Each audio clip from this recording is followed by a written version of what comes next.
ഇത് ഡാർജിലിംഗിലെ ഒരു പ്രണയത്തിൻ്റെ കാഴ്ചയാണ്. പക്ഷേ ഇവിടുത്തെ പ്രണയം മനുഷ്യർ തമ്മിലല്ല, റോഡും റെയിലും തമ്മിലാണ്. റോഡ് റെയിലിനെ പ്രണയിക്കുന്നുവെന്നോ റെയിൽ റോഡിനെ പ്രണയിക്കുന്നുവെന്നോ നമുക്ക് പറയാം. കിലോമീറ്ററുകളോളം പരസ്പരം കഥ പറഞ്ഞ് അവരങ്ങനെ സഞ്ചരിക്കുന്നു.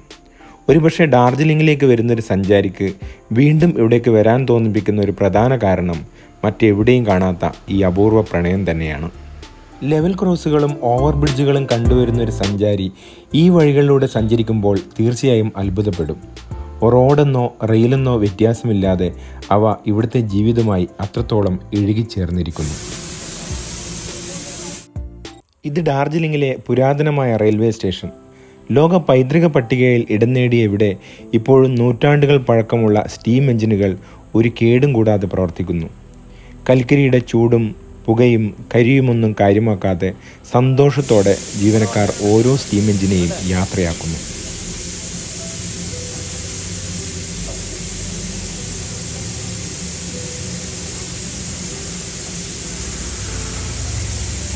തങ്ങൾ ലോകത്തിലെ ഏറ്റവും വലിയ ഒരു യാത്രാ പൈതൃകത്തിൻ്റെ ഭാഗമാണെന്ന ബോധം ഇവിടുത്തെ ഓരോ ജീവനക്കാർക്കുമുണ്ട്.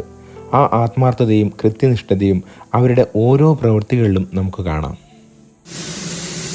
ഡാർജിലിംഗിൽ വരുമ്പോഴേ നമുക്ക് വലിയൊരു ആഗ്രഹമായിരുന്നു ഈ ഒരു സംഗതി.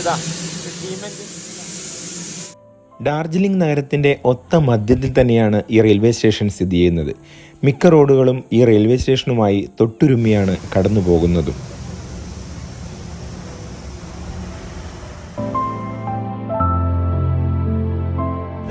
ഹിമാലയൻ പ്രിൻസസ് എന്ന് പറഞ്ഞ സ്പെഷ്യൽ കോച്ചാണ്.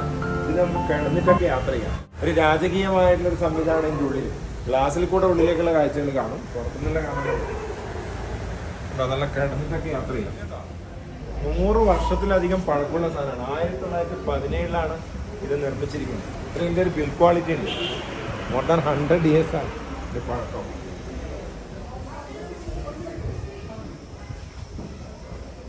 മറ്റേത് റെയിൽവേ സ്റ്റേഷനും ഇല്ലാത്തൊരു പ്രൗഢിയും ഭംഗിയും ഈ സ്റ്റേഷനുണ്ട്.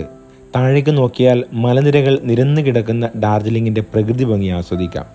വലിയ തിരക്കൊന്നുമില്ലാത്ത ഈ സ്റ്റേഷനിലെ ചരിത്രമുറങ്ങുന്ന ഈ റെയിൽപാതകളിലൂടെ നടക്കുക തന്നെ ഒരു സഞ്ചാരിക്ക് ലഭിക്കുന്ന ഏറ്റവും വലിയ ഭാഗ്യമാണ്. ഈ റെയിൽവേ സ്റ്റേഷനിൽ വരുന്നത് കൂടുതലും പ്രദേശവാസികളെക്കാളും ടൂറിസ്റ്റുകളാണ്. ചിലർ ഇവിടുത്തെ സ്റ്റീം എഞ്ചിൻ ട്രെയിനുകളിൽ യാത്ര ചെയ്യാൻ വരുന്നു.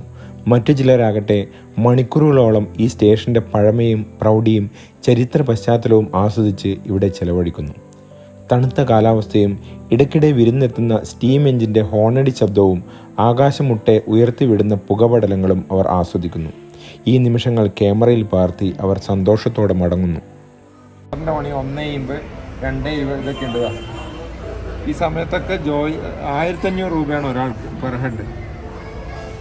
ഉണ്ടോ? 9:25 മുതൽ 11, ഏകദേശം 2 മണിക്കൂർ സമയത്തേക്കാണ് 1500 രൂപ അല്ലേ?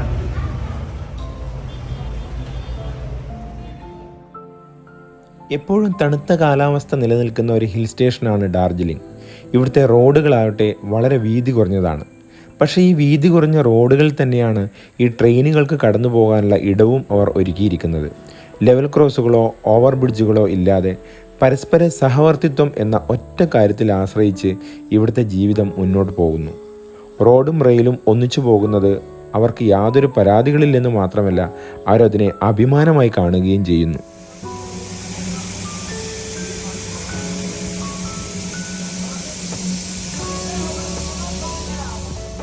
പക്ഷെ ഇത്ര നേരം ഇവിടെ നിന്നിട്ടും ഒരു സ്റ്റീം എഞ്ചിൻ വരുന്നത് കണ്ടില്ലല്ലോ എന്ന് ഓർത്തപ്പോഴാണ് ഞങ്ങൾ അത്ഭുതപ്പെടുത്തിക്കൊണ്ട് ആ ഒരു കുഞ്ഞെഞ്ചിൻ ഞങ്ങളുടെ മുന്നിലേക്ക് കടന്നു വന്നത്.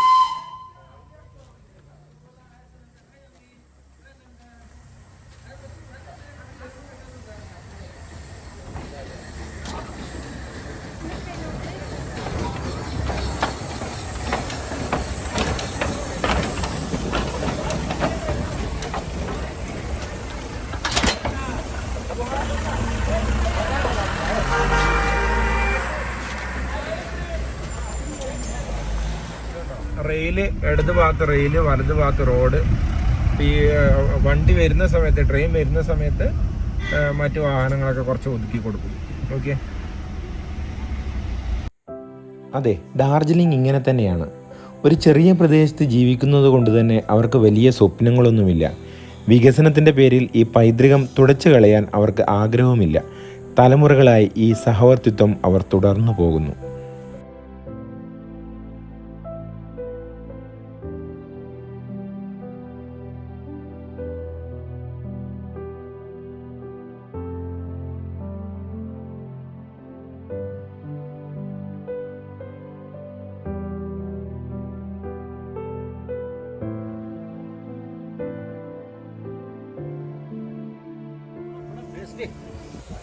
ഇവിടെ നമ്മൾ നേരത്തെ കണ്ടതുപോലുള്ള സ്റ്റീം എഞ്ചിൻ തന്നെയാണ് ഇതിൻ്റെ പ്രധാനപ്പെട്ട അട്രാക്ഷൻ. ഒരുപാട് ആൾക്കാരൊക്കെ കയറാൻ റെഡിയായിട്ട് ഇങ്ങനെ നിൽക്കുന്നുണ്ട്. ഇവിടെ വന്നൊരു ഫോട്ടോ എടുക്കുക, സ്റ്റീം എഞ്ചിനൊന്ന് കയറുക, അതൊക്കെയാണ് എല്ലാവരുടെയും ആഗ്രഹം.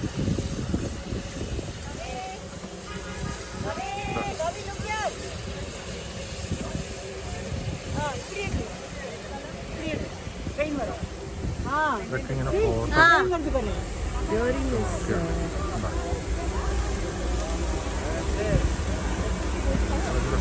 ഇങ്ങനെ പുറപ്പെടാൻ തയ്യാറായിട്ട് നിൽക്കുകയാണ്.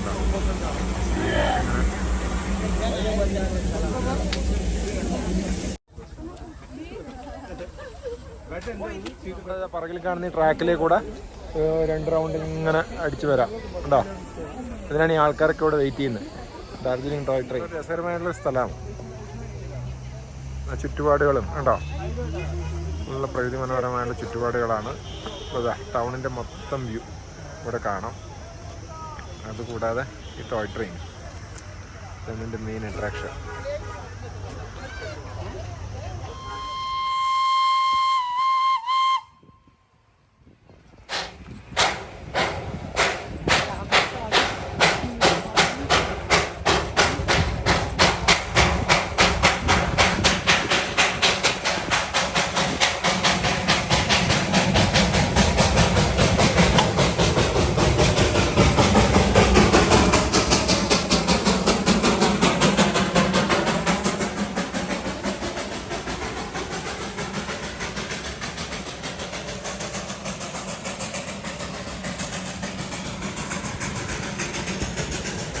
ഡാർജിലിങ്ങിൻ്റെ ഒരു ഐക്കൺ എന്ന് പറയാൻ വേണ്ടി പറ്റുന്നൊരു സ്ഥലത്താണ് നമ്മളുള്ളത്. ഐ ലവ് ഡാർജിലിംഗ് എന്ന് കാണുന്ന ഈ ഒരു ഇതിൻ്റെ താഴെ ഡാർജിലിംഗ് വരുന്ന എല്ലാവരും ഫോട്ടോസ് എടുക്കും. കണ്ടോ? ബാക്ക്ഗ്രൗണ്ട് നല്ല അടിപൊളിയാണ്. പിന്നെ അവിടെ ഇതാ കണ്ടോ, അതിൻ്റെ പുറകിൽ ട്രെയിനും വരുന്നുണ്ട്. കാണാൻ പറ്റുന്നുണ്ടോ അറിയില്ല. കണ്ടോ?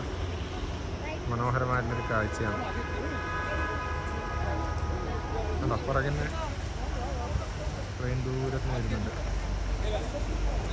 മനോഹരമായ കാഴ്ചയാണ് ഡാർജിലിംഗിൽ.